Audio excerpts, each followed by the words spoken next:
Hello friends, आपका अपना YouTube channel जय क्लासेस में स्वागत है। आइए फ्रेंड्स, हम बहुलक पढ़ते हैं।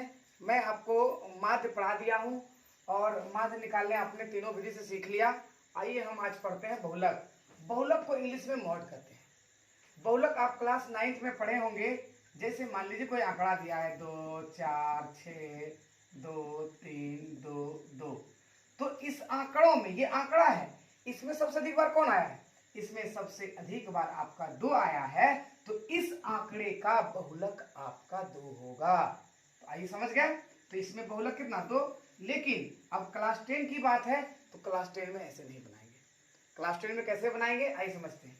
ये जो आंकड़ा दिया हुआ है, इस आंकड़े को हम इस तरह से सजा लेंगे। इस सजा लिए, ये वर्ग अंतराल यहाँ लिख दिए और परिवारों की संख्या को F1 मान दिए। उसके बाद फार्मूले पे, ये बहुलक का आपका फार्मूला होता है और इस बहुलक के फार्मूले में L है, F1 है, F0 है, 2F1 है, H है। इन सब के बारे में जानकारी ले लेते हैं कि आखिर L क्या है, F1 क्या है, F0 क्या है।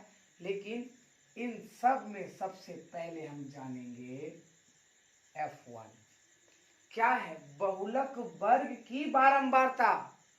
अब बहुलक वर्ग की बारंबारता कहने का मतलब जो आंकड़ा में सबसे अधिक बार आया है वही बहुलक वर्ग की। आंकड़ा में सबसे अधिक बार कौन आया है? इस आंकड़े में सबसे अधिक बार आपका 8 आया है और इसी 8 को हम कह देंगे F1। कोई दिक्कत आपको? फिर समझिए, बहुलक वर्ग की बारंबारता, बहुलक कौन सा? जो सबसे अधिक बार आया है वही बहुलक। अब इसको हम क्या कहेंगे? F1। मैंने F1 कह दिया। अब चलते हैं, उसके बाद यहाँ फार्मूला का मान रखते जाएंगे और सवाल को सोल्व करते जाएंगे। तो जैसे देखिए, फिर L, बहुलक वर्ग की निम्न सीमा। बहुलक वर्ग की निम्न सीमा, आइए तो बहुलक यही आया और इस वर्ग का निम्न सीमा, जो छोटका है वो निम्न सीमा, जो बड़का है वह उच्च सीमा। तो इसका निम्न सीमा कौन सा? निम्न सीमा ये। तो कहने का मतलब ये हो गया आपका L। तो अब यहाँ L का मान रख लीजिए ना। L बराबर कितना? L बराबर 3 रख दिए प्लस। अब कहता है कि F1 फार्मूले के अनुसार F1 का मान कितना? 8 माइनस। अब चलते हैं F0 के पास। F0 आपको, आप इसका निकाल लिए, इसका निकाल लिए, बचा है क्या? ये बहुलक वर्ग के ठीक पहले वर्ग की बारंबारता। बहुलक वर्ग के ठीक पहले वर्ग की बारंबारता। बहुलक वर्ग यही है ना। ठीक पहले क्या है आपका?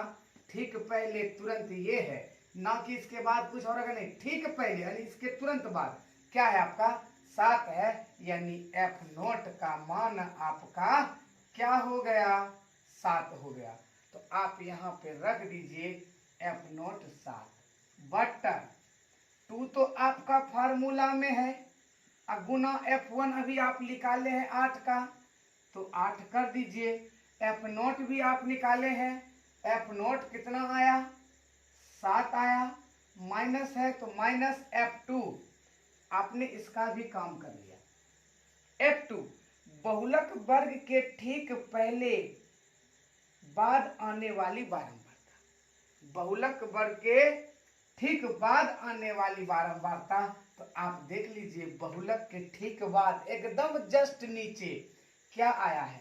F2। तो हम लिखेंगे F2। और ऐसे भी थोड़ा सा ध्यान रखना है, तो जो बहुलक होता है उसको हम F1 ही मानते हैं, उसके ऊपर तुरंत 0 हो जाता है और नीचे 2 हो जाता है, यानी F0 पढ़ते हैं इसको F1 और F2। तो अब देखिए F2 का मान कितना? 2। तो यहाँ लिख देंगे 2। अब रही बात H की, तो H आपका क्या हो जाता है? यहाँ पे H, ये दोनों का अंतर कितना है? दोनों का अंतर, तो यहाँ पे दोनों का अंतर हो जाएगा आपका 2। तो यहाँ लिख देंगे H का मान 2। यहाँ नहीं लिखा है तो यहाँ पे लिख सकते हैं H बराबर कितना? 2। तो कहिए H बराबर क्या है? दोनों के वर्ग अंतराल, आप मैंने लिखना भूल गया है, आप लिख लीजिएगा दोनों के वर्ग अंतराल की लंबाई। आइए अब इसको हम हल करते हैं। तो 3 जोड़, घटा दीजिए इसमें 1, 8 दूना 16, अब देखिए 7 दू 9 गुना 2, 3 जोड़ 1 बट्टा कितना, इसमें घटाइए तो 9 7 होगा और 2 यानी 3, ऊपर ये गुना हो जाएगा 2/7। इसे हम ले लिए आपका 7 तिया 21 जोड़ 2 अर्थात 2 पर 3 23/7, 7 21 बचा कितना 2 यानी 7 दूना 14 यानी 8। ये आपका आ गया पूरा बहुलक का मान। तो फ्रेंड्स, आपको अगर सवाल समझ में आ गया है तो आप हमारे जय क्लास चैनल को लाइक करें, सब्सक्राइब करें, शेयर करें दोस्तों में।